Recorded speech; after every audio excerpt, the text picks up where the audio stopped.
Assalamualaikum warahmatullahi wabarakatuh. Bapak Ibu, perkenalkan nama saya Febri Kanudi, NIM 2020291046. Hari ini saya akan melakukan penyuluhan atau pendidikan kesehatan pada pasien dengan diabetes mellitus. Baik, hari ini topik bahasannya ialah mengenai pendidikan kesehatan tentang diet makanan pada pasien penderita diabetes mellitus. Kemudian pokok bahasanya ialah diabetes mellitus. Kemudian sasarannya ialah pasien dan juga keluarga di rumah sakit. Kemudian waktunya itu kurang lebih 10 sampai dengan 15 menit dan juga dilakukan sesuai dengan implementasi, yaitu pada hari Selasa 1 Desember jam 13.00 siang. Baiklah, adapun tujuan umum dari pendidikan kesehatan ini ialah pasien dan juga keluarga mengetahui tentang diet diabetes mellitus. Kemudian tujuan khususnya ialah pasien dan keluarga memiliki pemahaman tentang yang pertama tujuan dari diet DM, kemudian yang kedua makanan yang baik dimakan, kemudian makanan yang dihindari, kemudian bumbu-bumbu yang harus dibatasi, makanan yang dibatasi sumber tidak arang, dan juga hal yang perlu diketahui oleh pasien diabetes mellitus. Untuk materinya itu ialah memiliki materi, yaitu yang pertama tujuan dari diet DM, kemudian yang kedua makanan yang harus dihindari, makanan yang baik dimakan, kemudian bumbu-bumbu yang harus dibatasi, makanan yang harus dibatasi sumber tidak arang, dan juga hal yang perlu diketahui oleh pasien DM. Adapun metode yang saya gunakan di sini ialah menggunakan metode ceramah dan juga tanya jawab. Sedangkan media yang digunakan ialah berupa buku yang akan saya tulis nanti, yang akan saya berikan untuk keluarga dan juga pasien.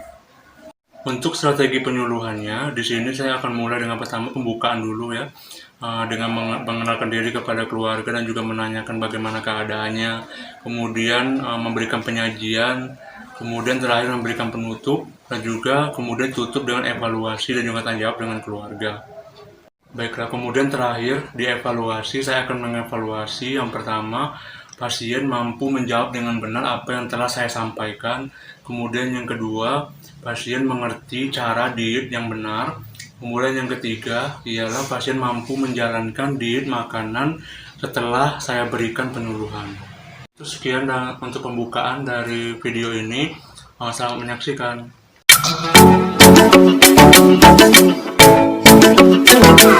Assalamualaikum Ibu. Waalaikumsalam. Bapak, selamat pagi. Pagi. Ya, bagaimana keadaannya pagi ini, Bu? Saya masih merasa mual dan pusing. Oh, Ibu masih merasa mual dan pusing ya, Bu ya. Oh ya, baiklah. Saya di sini akan membantu Ibu, Bu ya, untuk mengatasi masalah kesehatan yang Ibu alami saat ini ya, Bu ya, yaitu diabetes mellitus. Nah, sebelumnya apa Ibu masih kenal dengan saya? Masih ingat dengan saya? Masih ya. Oh ya, saya adalah perawat Febri Kanudi. Di sini saya akan melakukan praktek dari pagi ya Bapak Ibu ya, dari jam 8 sampai dengan jam 2 siang. Nah, adapun kedatangan saya kemari ialah sesuai dengan kontrak kita kemarin ya Ibu ya, bahwasanya pada hari ini saya akan memberikan pendidikan kesehatan tentang diet makanan pada pasien dengan diabetes mellitus. Nah, adapun penyuluhan ini atau pendidikan kesehatan ini membutuhkan waktu kurang lebih 10 sampai 15 menit. Bapak dan Ibu bersedia? Ya. Ya, bersedia. Baiklah. Di samping itu juga tujuannya Bapak Ibu penyuluhan ini ialah untuk agar Bapak dan Ibu mengetahui apa saja mengenai diet makanan pada penderita diabetes mellitus. Nah, Bapak Ibu, kita mulai ya penyuluhan kesehatannya pada hari ini. Ya, baiklah, kita mulai dari tujuannya Bapak ya. Kira-kira apa Ibu dengan Bapak tahu apa tujuan dari diet makanan? Belum tahu. Belum tahu. Apa Ibu tahu, Ibu? Belum juga, Bu ya. Nah, baik. Jadi tujuan dari diet makanan ini ialah untuk membantu mengatur kadar gula darah Ibu mendekati normal, Pak. Nah, seperti itu.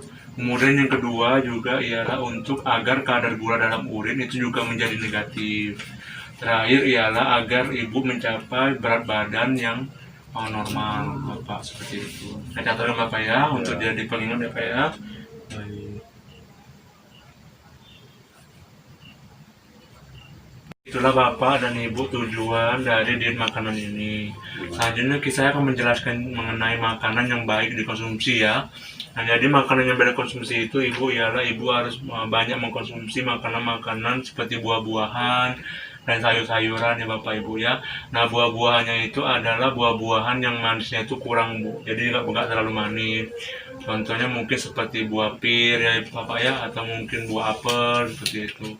Dan juga karena kondisi ibu mungkin karena sedang mual, kalau bisa dihindari untuk mengkonsumsi makanan buah-buahan atau sayuran yang mengandung asam. Nah, nanti dari pihak rumah sakit akan menyediakan makanan yang wajib ibu konsumsi ya ibu ya. Jadi mohon untuk dihabiskan Bu ya dietnya Bu ya. Yang catatkan ya Pak ya untuk pengingat nanti Pak ya supaya nggak lupa. Adalah makanan-makanan yang baik untuk dikonsumsi ya Bapak dengan Ibu. Nah, sekarang kita akan masuk kepada makanan yang harus dihindari Bapak. Nah, jadi makanan-makanan yang dihindari itu adalah seperti misalnya gula yang manis Bapak, seperti gula pasir ya, atau mungkin gula Jawa dan juga madu. Nah, itu kalau bisa dihindari untuk dikonsumsi. Kemudian juga gula-gula buatan Bapak seperti sirup misalnya ya, kemudian selai, kemudian juga susu kental manis. Nah, itu kalau bisa dihindari juga Bapak. Minuman-minuman botol Ibu ya dihindari Bu ya, jangan dikonsumsi minuman botol kayak mungkin kemas-kemasan itu ya, yang itu nggak boleh usahakan jangan dikonsumsi. Sprite, Coca-Cola dan sebagainya jangan dikonsumsi. Kemudian juga kalau bisa Ibu jangan dikonsumsi juga dodol Ibu, mungkin dodol atau kue-kue yang manis-manis kalau bisa juga dihindari. Kemudian juga abon Ibu apa ya, sarden, dendeng, nah itu juga kalau bisa dihindari Bapak, jangan konsumsi karena itu mengandung gula yang tinggi. Takutnya nanti kalau dikonsumsi justru malah menaikkan kadar gula darah Ibu. Nah, itu bisa berbahaya bagi kondisi Ibu saat ini ya Bu ya, jangan dikonsumsi ya. Nah, baiklah, catatkan. Sekarang kita akan masuk kepada bumbu-bumbu yang harus dibatasi ya Bu ya. Nah, usahakan kalau bisa dibatasi untuk penggunaan kecap manis ya Pak. Kemudian juga petis, terasi, kemudian saus tomat dan juga pepsin. Nah, ini kalau bisa ini dibatasi Bapak penggunaannya atau dikurangi. Atau bila perlu juga bisa kalau bisa dihindari mungkin dikonsumsi karena mungkin ini juga mengandung gula-gula yang bisa menaikkan kadar gula darah. Jadi kalau bisa penggunaan dari bumbu-bumbu ini kalau bisa dikurangi Bapak ya, dikurangi batas pemakaiannya agar ini bisa membantu Ibu juga untuk mengontrol kadar gula darahnya. Catatkan Bapak ya. Ibu. Nah, selanjutnya kita masuk kepada makanan yang harus dibatasi untuk dikonsumsi Bu ya Pak, seperti lidah arang ya. Nah, tahu Bapak tahu lidah arang itu apa Pak? Contohnya? Belum ya Pak ya? Belum tahu. Ibu juga ya. Nah, jadi inilah makanan yang harus dibatasi juga Bapak, seperti misalnya mengkonsumsi beras ya, nasi yang bisa kita konsumsi Bapak. Nah, itu juga mengandung gula tinggi juga. Nah, itu kalau bisa dikurangi konsumsinya dikurangi. Kemudian juga seperti jagung ya, kemudian roti Bu. Nah, itu juga dibatasi dimakannya sagu, mie, kentang, ubi jalar dan juga singkong. Nah, kenapa ini harus dibatasi juga? Karena ini adalah makanan-makanan yang mengandung karbohidrat tinggi, yang mana ini juga mengandung gula. Nah, ini juga bisa memperburuk keadaan Ibu kalau misalnya terus dikonsumsi. Makanya kalau bisa makanan seperti ini untuk dikurangi konsumsinya ya, atau dibatasi seperti itu. Saya catatkan ya Bapak Ibu ya. Nah, Ibu Bapak, sekarang saya akan membacakan mengenai pembagian makanannya Bapak ya, jadi supaya jelas ya di sini. Nah, jadi pembagian makanannya itu Bapak pada pagi hari Ibu ya jam 6.30 Ibu mengkonsumsi makanan yaitu nasi, kemudian juga ditambah dengan daging, tempe, sayuran dan juga minyak. Nah, di sini Ibu nasinya itu ukurannya ialah 5,5 sendok makan Bapak. Jadi ukurannya cuma segitu saja Bapak ya, jangan lebih ya. 5,5 sendok makan. Kemudian dagingnya itu 1 potong kecil. Yang potongan yang besar ya Bu ya, konsumsi potongan yang kecil. Kemudian juga mau konsumsi tempe juga boleh, tapi cuma 1 potong saja. Kemudian sayurannya ukurannya kurang 1 gelas Bapak ya. Jadi kalau ngambil sendok itu kurang lebih ukuran 1 gelas. Kemudian juga minyaknya kalau bisa hanya 3/4 sendok makan saja, nggak boleh terlalu lebih mengkonsumsi minyak. Nah, itu kalau untuk pagi hari Bapak. Kemudian di siang hari pada pukul 9.30 boleh Bapak Ibu untuk mengkonsumsi buah-buahan ya. Seperti di sini makanannya ialah sayur ya Bapak ya, direkomendasikan. Nah, itu konsumsi dalam ukuran 2 buah Bapak, tapi ukuran sedang, yang ukuran besar, kalau bisa ukuran sedang saja. Nah, kemudian pada siang hari Ibu mengkonsumsi nasi itu 7,5 sendok makan. Kemudian juga dagingnya itu satu potong yang sedang. Sayuran 1 gelas, ini ukuran 1 gelas Pak ya, sentongnya Pak ya, ngambilnya. Kemudian minyaknya itu 1 sendok makan. Nah, itu pada siang hari Bapak yang akan dimakan oleh Ibu. Kemudian pada pukul 15.30 Ibu juga boleh makan lagi. Itu boleh mengkonsumsi kentang itu 1 buah sedang saja. Kemudian juga pepaya itu 1 potong yang sedang. Potong apa? 1 potong yang sedang. Nah, pada malam harinya pada jam 18.30 mengkonsumsi makan lagi Ibu ya. Nah, itu nasinya 7 sendok makan saja Bapak. 7 sendok makan. Kemudian dagingnya itu 1 potong kecil. Kemudian tempe, boleh pakai tempe 1 potong yang kecil. Sayuran 1 gelas dan juga minyaknya 1 sendok makan saja. Kemudian terakhir di malam hari jam 9 malam Ibu boleh konsumsi makan lagi. Itu dengan makanannya itu seperti kentang, satu buah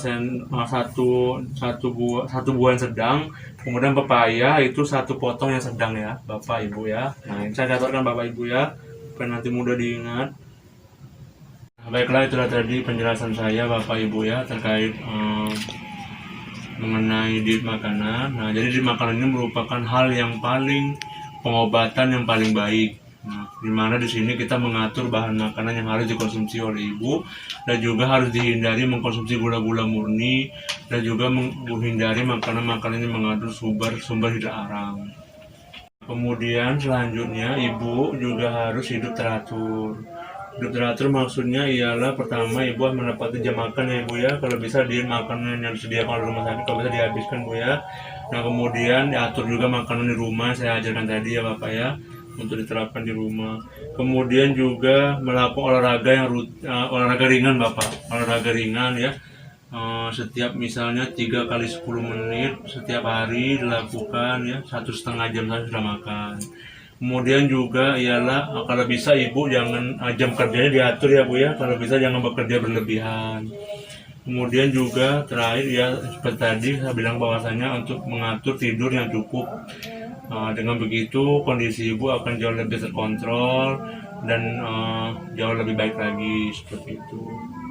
Dan juga jangan lupa Bapak Ibu sebagai terakhir untuk kontrol dengan dokter ya terkait kondisi kadar gula darah ibu. Jika mungkin sekiranya mengalami suatu kondisi atau gejala-gejala yang mungkin lemah seperti ini Bapak ya, segera mungkin temui dokter ya, atau mungkin timbul luka dan juga segera temui dokter agar segera ditangani atau segera dibantu ya Bapak Ibu ya untuk disembuhkan. Nah, baiklah, mungkin itu bisa saya sampaikan untuk pertemuan kali ini Bapak. Sebelum saya tutup, mungkin saya minta waktu sebentar untuk mengevaluasi, boleh Bapak? Boleh. Mengevaluasi Ibu ya? Ya. Nah, baik. Nah, sebelumnya apa Ibu masih ingat Bapak atau Ibu masih ingat tujuan dari diet makanan ini? Mungkin Bapak ingat? Ya, ingat. Ya Bapak? Ya, untuk menurunkan gula darah. Oh ya, gula darah ya. Supaya gula darah urin normal. Ya, gula darah urinnya negatif ya, Bapak ya. Negatif. Kemudian Untuk berat badan ibu jadi normal. Nah, baik, benar sekali Bapak. Ya. Nah, kemudian ialah makanan yang baik dimakan. Nah, tadi apa kira-kira Ibu masih ingat? Buah-buahan dan sayur-sayuran. Ya. Yang manisnya yang kurang. Iya, benar sekali. Nah, itu makanan-makanan yang manisnya kurang Bapak ya. Berarti mungkin misalnya buah-buahan seperti apel atau pir ya. Atau mungkin bisa juga buah naga yang warna putih. Nah, itu juga manisnya agak kurang. Kemudian pisang juga bisa Bapak, pisang yang manisnya kurang ya Bapak ya. Karas juga. Nah, katus juga bisa, tapi jangan yang terlalu manis. Kalau bisa yang dihindari. Nah, baiklah. Itu makanan yang baik untuk dimakan, yaitu buah-buahan dan juga sayur-sayuran. Benar ya Bapak ya, Ibu ya. Ya. Selanjutnya makanan tidak boleh dikonsumsi. Nah, kira-kira Ibu masih ingat Bu? Seperti dodol. Dodol, ya benar seperti Bu. kuikik, Iya. dendeng, Abon, sarden, ya. sarden. Nah, itu dihindari. Bapak mungkin ada mau tambahkan Pak? Makanan yang harus dihindari? Gula gula tadi ya.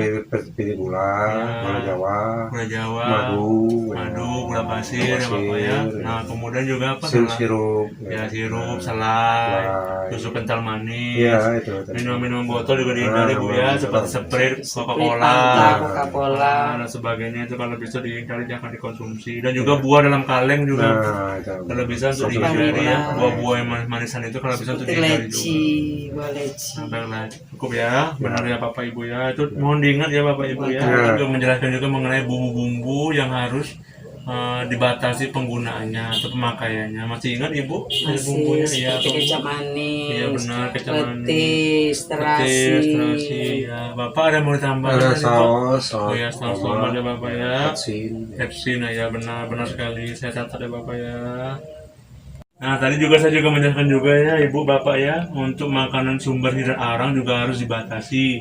Ini adalah makanan yang tinggi karbohidrat, yang mana di sini adalah tinggi gula Bapak Ibu, dan juga harus dibatasi. Masih ingat Ibu tadi? Masih Oh ya, apa Ibu? seperti beras, Beras, jagung, jagung, sagu. sagu, dan juga roti Bu ya. Roti. Nah, roti juga. Bapak mungkin mau tambahkan Pak, masih ingat? Seperti mie, ya, kentang, benar, ubi jalar, ubi jalar dan singkong. juga singkong. Nah ya benar sekali. Ini adalah makanan tinggi karbohidrat yang harus dibatasi pemakaiannya atau pengkonsumsiannya. Nah baik. Nah untuk pembagian makanan sehari sudah diatur oleh ahli gizi Bapak Ibu ya. Nah ini juga tadi juga sudah saya catatkan di sini. Nah silakan untuk ditaati Ibu ya. Mohon untuk dikonsumsi di makanannya ya sesuai dengan hariannya yang telah diatur oleh rumah sakit. Mohon untuk dimakan ya Ibu ya, untuk dihabiskan Bu ya, diusahakan. Nah ini juga terakhir tadi saya jelaskan juga Bapak Ibu ya. Mohon untuk Bapak dengan Ibu dihabiskan diet makanan Bu ya. Diet makanan ini merupakan pengobatan yang paling baik, di mana di sini kita akan mengatur bahan makan yang dikonsumsi oleh Ibu, untuk mengatur kadar gula darahnya. Kemudian juga hindari untuk mengonsumsi makanan-makanan yang mengandung gula tinggi ya. Nah, seperti yang saya jelaskan tadi Bapak Ibu, dan juga kalau bisa ialah hindari makanan yang mengandung sumber hidrat yang arang yang tinggi seperti karbohidrat tadi Bapak Ibu ya. Nah kemudian juga atur pola hidup Bu ya, untuk tepati jam makannya sesuai dengan yang diatur tadi. Mulai olahraga ringan ya dalam waktu 3 kali 10 menit, 1,5 jam setelah makan. Kemudian juga jam kerja juga dibatasi, jangan terlalu berlebihan, dan juga istirahat yang cukup. Kalau Bapak Ibu, sekian mungkin pendidikan kesehatan kita pada hari ini. Semoga bermanfaat Bapak Ibu ya, apa yang saya jelaskan pada hari ini. Ini saya serahkan Bapak ya penjelasannya. Nah, silakan dibaca-baca Bapak nantinya mungkin untuk sebagai pengingat. Sekian dari saya Bapak Ibu, saya ucapkan terima kasih atas perhatiannya. Mohon ditaati Ibu ya, di makanan Ibu ya, dikonsumsi dihabiskan Bu ya. Karena saya permisi Bapak Ibu, assalamualaikum. Permisi Bapak Ibu, pagi.